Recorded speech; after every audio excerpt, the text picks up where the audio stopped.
viewers, my name is Joseph from Joe's Page, and you're warmly welcome to today's lesson. The lesson for today is about accessing and adding developer options to your setting list.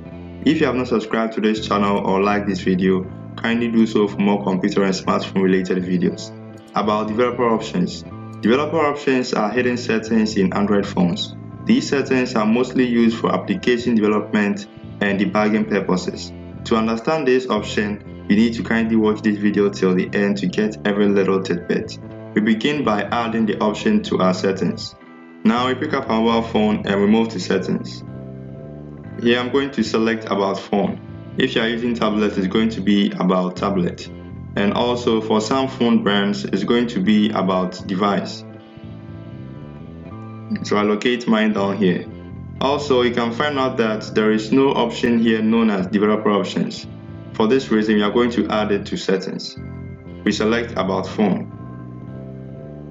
In the list of options here, we press on the build number 7 times continuously.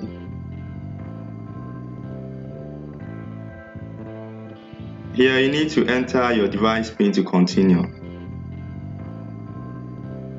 You can see that down here it says you are now a developer. We move back here and we find out that developer options is now part of the options in our settings. Now we successfully added developer options to our phone settings. The next step we need to take is to access it. We select developer options now. Here you have to turn developer options on if off. Also, you can find out that we have a list of options here we can use in our phone settings.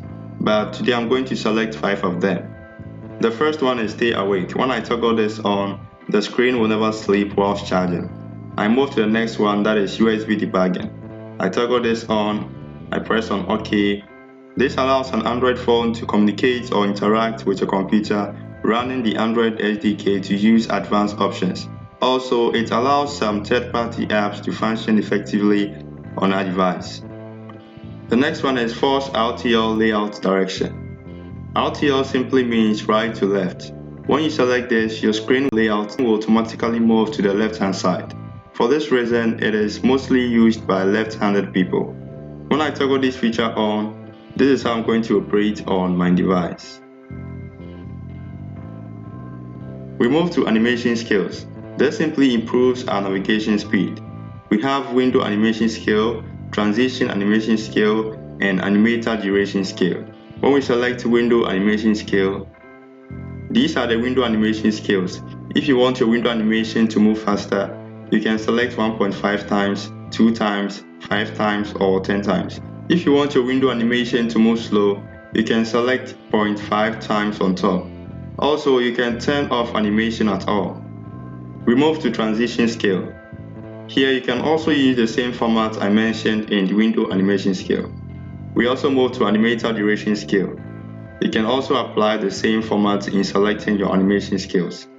We move to the last one, that is stimulate color space. We select this. Here we have some list of color space or color filters. When I select the second one, that is monochromacy, it is going to turn our display into black and white. If you want to know how to operate these color filters on your laptop or PC, I'm going to leave a video link in the description below so that you can access it. We move back to developer options. You can try your hands on the rest of the color space or color filters here. My advice to you is that there are a list of treasures here in developer options, but don't just play with them because they can harm your device. This is the end of today's lesson, and if you found this video very helpful and vital, kindly subscribe and like to support this channel. Thanks for watching. Bye.